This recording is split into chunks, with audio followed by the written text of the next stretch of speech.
So we'll begin with remaining questions of integration. एक 5-6 question हमारे बाकी है. We will quickly complete those questions first.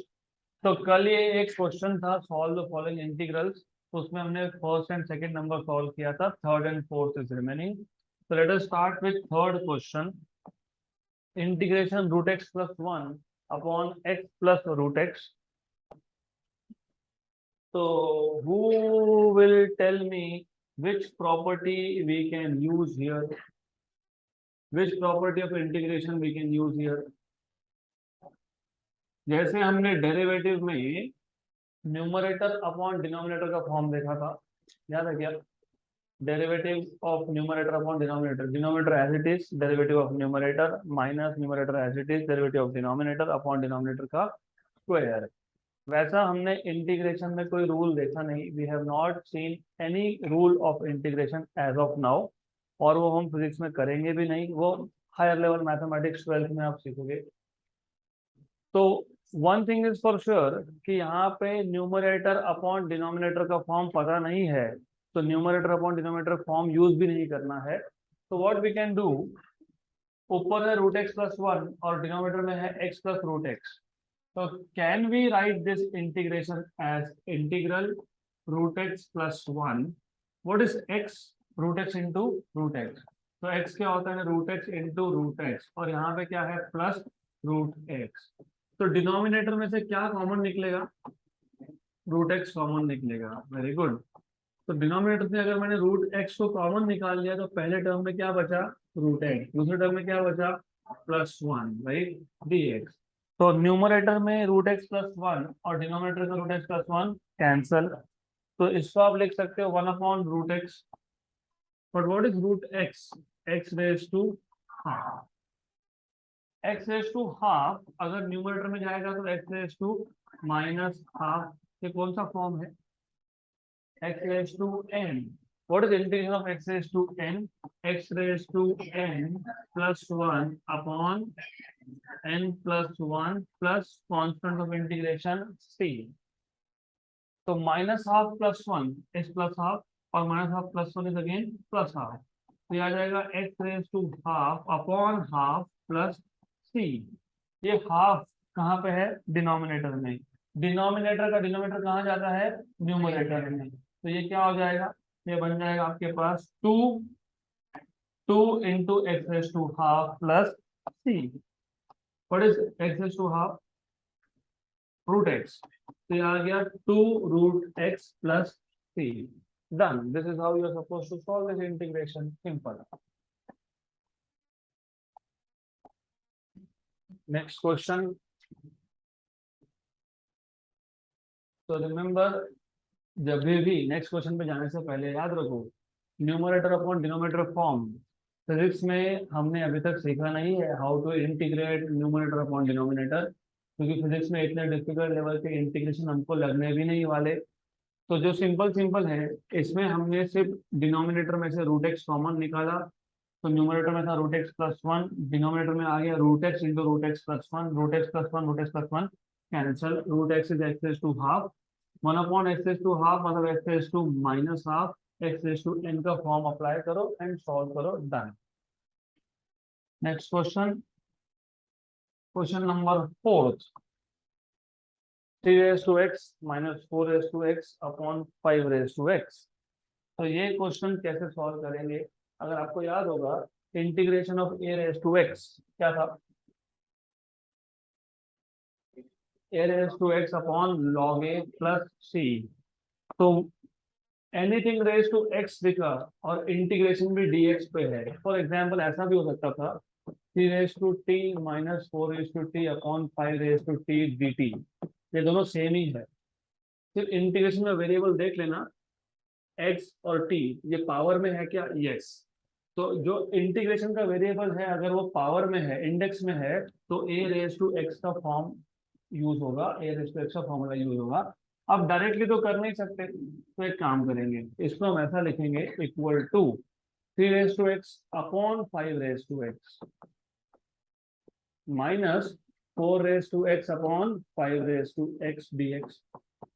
फिर हम इन दोनों टर्म्स को अलग अलग से इंटीग्रेट करेंगे।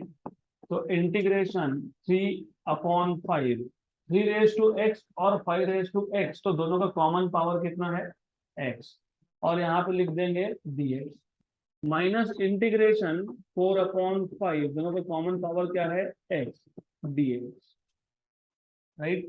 अब पहला इंटीग्रल और दूसरा इंटीग्रल दोनों का कौन सा फॉर्म है, a रेज टू x का, तो दोनों का a रेज टू x का फॉर्म मतलब integration of a raise to x का फॉर्मूला लगेगा। तो पहले का इंटीग्रेशन आप लिखोगे, what is a value in the first case, 3/5। a raise to x का इंटीग्रेशन क्या था, a raise to x upon log a raise to x मतलब 3/5 raise to x upon log of 3/5 plus c1, क्योंकि पहले integration का पहला constant c1 minus minus दूसरे का भी सेम ही आएगा, दूसरे का क्या आएगा, सेम, सेम मतलब क्या आएगा, क्या आएगा, सिर्फ 3/5 की जगह पे क्या आएगा, 4/5। ओके, तो 3/5 की जगह पे आएगा 4/5, तो 4/5 raise to x upon log of 4/5 plus c2।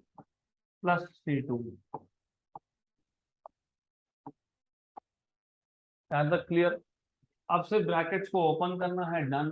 तो आपको मिल जाएगा यहाँ पे 3/5 raise to x upon log of 3/5, bracket open करने के बाद ये बन गया minus 4/5 raise to x upon log of 4/5, c1 था plus plus c1, bracket open करने में बन गया ये माइनस c2।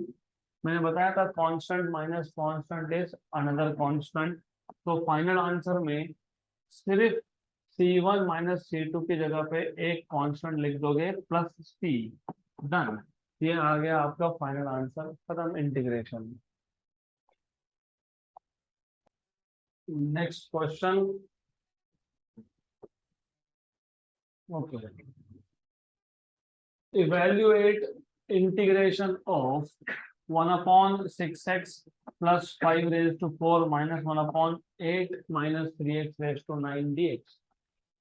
किया गया क्वेश्चन सॉल्व हमने पहले, नहीं, ओके। देन यहाँ पे भी दो इंटीग्रल्स है, तो दो इंटीग्रल्स को सॉल्व कैसे करते हो, तो ये जो आपको इंटीग्रेशन दिया है, क्या दिया है, integration 1/6x plus 5 whole raise to 4 minus 1/8 minus 3x whole raise to 9 dx। जब दो इंटीग्रेशन हो तो सबसे पहला काम क्या करना, दोनों को स्प्लिट करना, दोनों को सेपरेट कर दो। तो पहला इंटीग्रेशन होगा 1/6x plus 5 raise to 4 dx minus integration 1/8 minus 3x raise to 9 dx। लेकिन 1 का फॉर्म हमको पता नहीं, हमको f(x) रेज टू n पता है। तो ये 6x प्लस 5 रेज टू 4 ये डिनोमिनेटर में है, इसको अगर न्यूमरेटर में लेके गए तो -4। तो डेफिनेटली नेक्स्ट स्टेप में आप लिखोगे integration 6x plus 5 whole raise to -4 dx minus integration 8 minus 3x raise to -9 dx, दोनों पे। और अभी ये हम लोग लिख ही रहे हैं, तो मैं आपको नोटेशन भी बता देता हूँ। मैथ्स में आप नोटेशन क्या यूज करोगे, कंप्लीट इंटीग्रल को बोलोगे आई, तो ये है आई, और इसमें जो पहला इंटीग्रल है इसको बोलोगे I1, और जो दूसरा इंटीग्रल है इसको बोलोगे I2। फिर इसको इक्वेशन नंबर 1 बोल देते हैं। दोनों इंटीग्रल्स को अलग अलग से सॉल्व करेंगे, और पहला इंटीग्रल जो भी आएगा उसको इक्वेशन 1 में, और जो दूसरा इंटीग्रल आएगा उसको इक्वेशन 1 में करेंगे सब्स्टिट्यूट। इससे क्या होता है, इससे सिर्फ कंफ्यूजन कम होता है, बाकी कुछ नहीं। आपको डायरेक्टली सॉल्व करना है, डायरेक्टली कर सकते हो। आपको पहले I1 सॉल्व करना है तो पहले I1 सॉल्व करो। सिर्फ मैं आपको नोटेशन बता रहा हूँ क्योंकि आगे जाके आपको ऐसे नोटेशन यूज करने हैं, that is why. Integration of f(x) raise to n, what is n here, what is f(x) here, तो do you remember what is the formula, yes बताओ, f(x) raise to upon n plus 1 into derivative of f(x), यहाँ पे plus constant c1, क्योंकि दो integral है तो इसमें c1। इस केस में हमारे पास f ऑफ x था 6x प्लस 5, तो 6x plus 5 raise to -4 plus 1 upon -4 plus 1 into derivative of 6x plus 5 plus c1। This is equal to 6x plus 5 raised to -3 upon -3. What is derivative of 6x? 6, क्योंकि 6 बाहर dx 1 और 5 का derivative 0, right, plus c1। तो ये आपको मिल जाएगा यहाँ से, ये रेज टू -3 मतलब कहाँ जाएगा, डिनोमिनेटर में, राइट। तो ये आ जाएगा 6x प्लस 5 रेज टू 3, -3 का नीचे आके 3 हो गया 1, ओके। एंड ये कितना है -18, तो -18, तो माइनस साइन भूलना मत, -18 प्लस क्या है साथ में c1 plus c1, equation number 2। ये कौन सा इंटीग्रल है, ये है I1। सिमिलरली I2 भी फाइंड करना है, तो I2 इक्वल टू क्या था, integration of 8 - 3x raise to -9, 8 - 3x raise to -9 dx। What is the formula, वही f of x raise to, what is f of x here, what is n here, upon into f of x मतलब plus c2। This is 8 - 3x raised to upon 8 का derivative 0, -3x का -3 की plus 3 -3 plus c2। ये this will be equal to, ये -8 है तो नीचे जाएगा तो +8 होगा, 8 - 3x, 8 - 3x raised to 8, 1 upon -8 and -3 plus 24 plus c2, equation number 3। ये क्या था, I2। I equal to I1 plus I2 equation number 1 था, I1 की वैल्यू इक्वेशन नंबर 2 था और I2 की वैल्यू इक्वेशन नंबर 3 है। तो इक्वेशन नंबर 2 एंड 3 कहाँ सब्स्टिट्यूट करेंगे, 1 में। तो substitute equation number 2 and 3 in equation number 1। Therefore, I equal to I1, I1 कितना आया, -1 upon 18, 6x plus 5 raise to 3 plus c1। तो ये आपके पास आ गया I1 का वैल्यू, प्लस I2 की -I2 भी चेक कर लो, बीच में क्या था, यहाँ पे माइनस है, माइनस क्या है यहाँ पे, माइनस। तो ये माइनस भूलना नहीं, ये माइनस भूले तो फिर गड़बड़ हो जाएगी साइन में, माइनस, राइट। तो -I2, व्हाट इज I2, अभी फाइंड किया, 1 upon 24, 8x - 3x raise to 8 plus c2। तो ये आ गया ऐसा, fine. Then just bracket open करो एंड डन। तो I equal to -1 upon 18, 6x plus 5 raise to 3 -1 upon 24, 8 - 3x raise to 8 plus c1 minus c2, plus c1 minus c2 is c। हो गया question solve. अगर इसको आपने plus c नहीं भी लिखा तो भी चलता है, डजंट रियली मैटर कि आपको c1 माइनस c2 को हमेशा प्लस c लिखना ही है। तो if you right good, if you don't write it is okay. So this is how you are supposed to solve this question. Next question.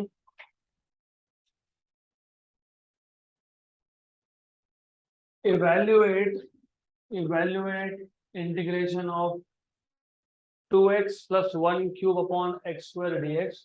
Again, as you know कि हमने numerator upon denominator form नहीं अभी तक सीखा, तो हम इसको numerator upon denominator form लगा नहीं सकते। तो फिर क्या करेंगे, Can you tell me what will you do to solve this integration? Separate term को सेपरेट करना, उससे पहले a plus B bracket cube use करना पड़ेगा. What is a plus B bracket cube? a cube मतलब 2x cube plus 3a square. b की value कितनी है 1 plus 3a b square plus b cube whole upon x square और यहाँ पे है dx. अभी टर्म्स को सेपरेट करना पड़ेगा आपको. 2 का क्यूब है 8, तो 8x cube upon x square plus 2 का square is 4 into 3 is 12 x square upon x square plus ये 6x 2 into 3 6x upon x square plus ये तो 1 है 1 अपॉन एक्स स्क्वायर dx. इसके बाद क्या करोगे? Separate integrals. By the way यहाँ पे अगर आप इफ यू सी ये एक्स स्क्वायर और ये एक्स क्यूब, ऊपर बचा x, ये एक्स स्क्वायर कैंसल, ये x और ये कैंसल, और अब इसको कर देना पड़ेगा सेपरेट. तो सेपरेट जब करोगे तो पहला टर्म मिलेगा इंटीग्रेशन 8x dx. ये था पहला term integration 8x dx plus 12 just 12 integration 12 dx plus 6 upon x integration 6 upon x dx plus integration 1 upon x square dx 1 upon x square dx. जो कांस्टेंट है वो इंटीग्रेशन के बाहर, तो 8 बाहर, क्या बचा x dx. 12 बाहर तो क्या बचा ओनली dx. 6 बाहर तो 1 अपॉन एक्स dx.